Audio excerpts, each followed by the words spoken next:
Competitor 179, Jon Blais. Everything looks good for him, but it really does not. Essentially, Jon's been given a death sentence. The cruel disease has already rendered his hands almost useless. But his effort today is not.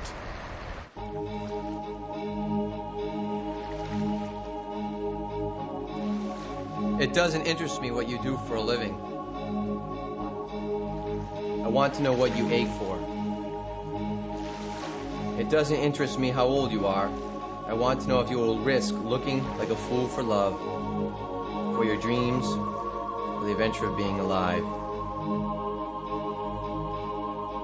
I want to know if you can live with failure, yours and mine, and still shout at the edges of a lake, river, or mountain.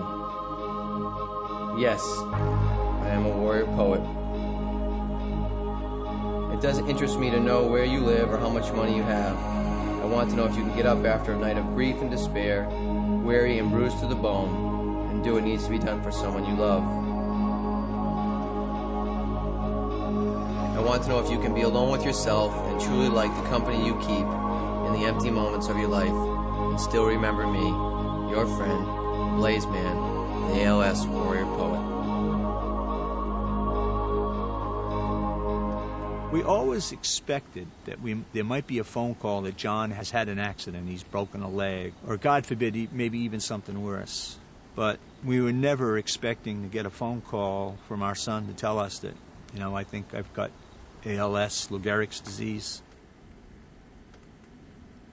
After his diagnosis, I said to him, Jon, you're coming home to live, not die. My parents have been strong so far. I just think what's happening is a family's learning to deal with something they never thought they'd have to deal with. If Jon was to ask you how he learned to tie his shoes, he would give you a story about my dad just got fed up, sat me down, and he said, we're going to learn this, and we did. The first time in my life, on one of our training walks, I had to tie his shoes. And I said to him, Jon, you're making me appreciate all of the little things in life. And he didn't say anything, he just kind of cocked his head and said, yeah, I know, Dad.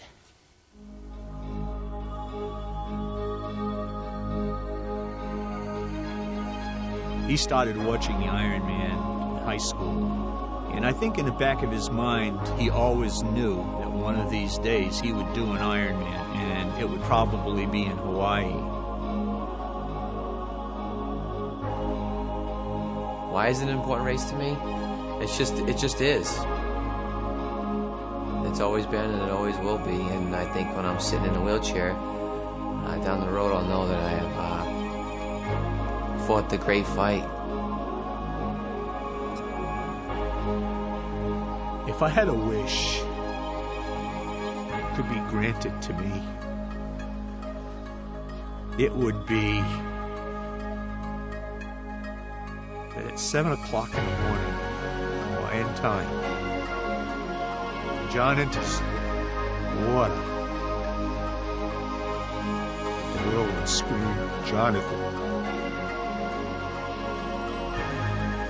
so that he could hear it.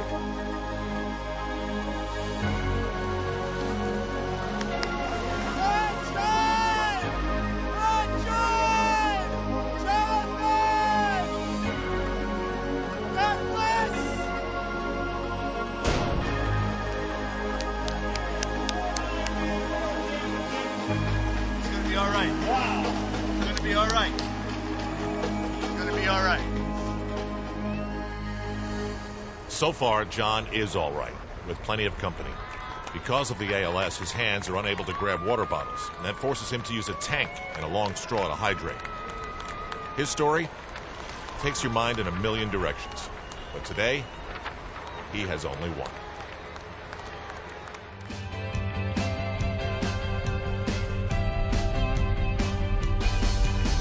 Live. more than your neighbors. Unleash yourself upon the world and go places. Go now. Giggle. No. Laugh.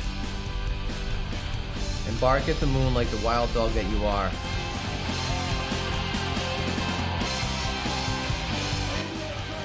Do you believe in fate?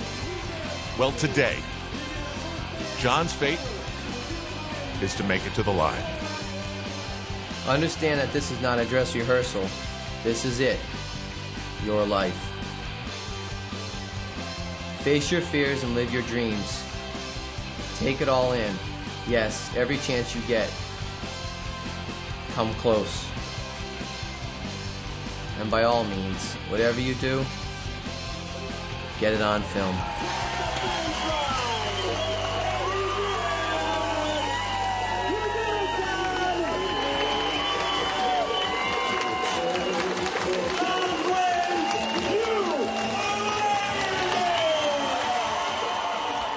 Jon Blais, you are an Ironman. And we do have it on film.